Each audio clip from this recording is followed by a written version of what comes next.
I think that there is one group of people that we have not talked about here that I think we should mention. They were in Copenhagen, and I know that perhaps this forum is not very much part of their forum, but it is the religious sector. I think the religious sector is extremely important to us. They speak to a huge number of people that can make a difference in terms of what the Governor Schwarzenegger was talking about last night, building the bottom-up movement that will eventually influence our leaders. As a person who works at the grassroots level, I know, and I have had the privilege of working from the grassroots level, but also working at the government level. And I know that governments and politicians react to what people want. If people don't push them, they don't necessarily have to push themselves. They have enough to worry about without having to worry about issues that are not being raised by the public. So public consciousness is extremely important in this campaign so that the governments can feel the pressure of their citizens. I remember in the past, when I would go to the United States, for example, I would be asked what I think about the fact that the United States never signed the Kyoto Protocol.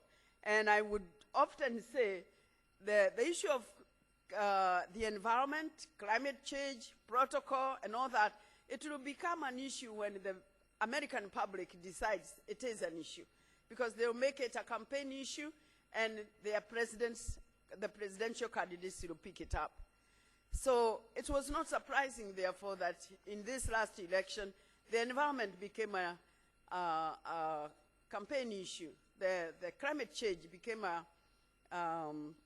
campaign issue, and President Obama came to Copenhagen. So I know for sure, and especially in countries where the citizens are very informed and they are very influential, and they do change their agendas during elections.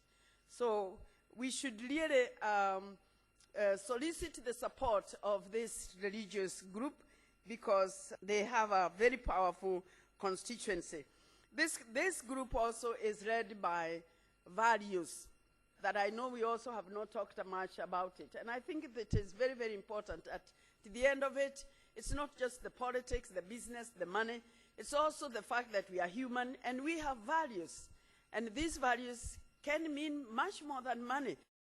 The value of compassion, the value of empathy, the value of love for the environment, you know, things that we do because we care. And of course, when you come to the religious, they are motivated by greater concepts of the divine, or concepts of higher powers, concepts of God.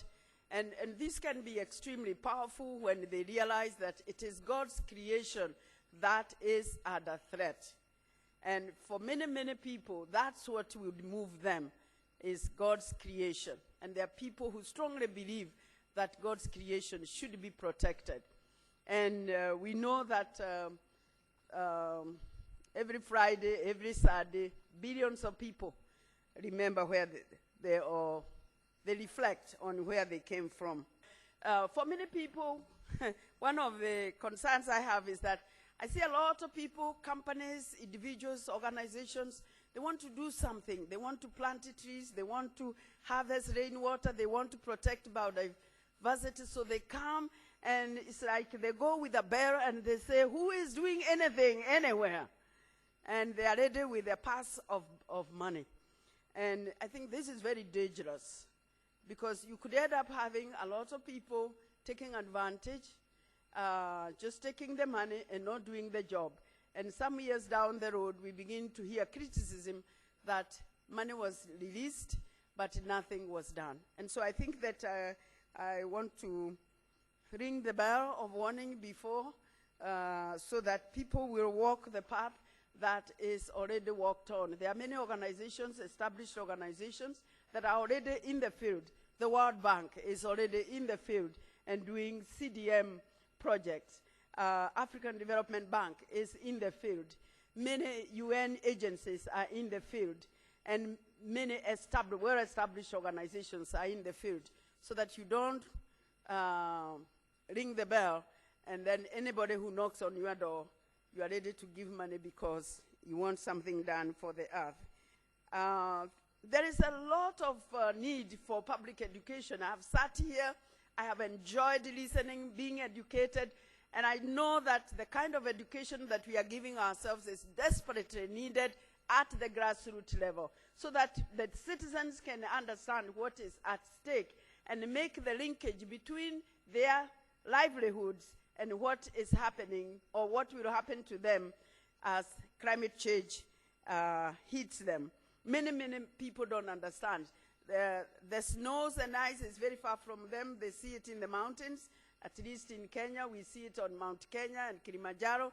We hardly ever go there. So when people tell you the ice is disappearing, you kind of look and say, is it really? Because it's so far away. Or when the rivers dry, then perhaps you can tell the rivers have dried up. But as you know, these things are very, very, very, very gradual. And usually it is the next generation that will see what started with the previous generation.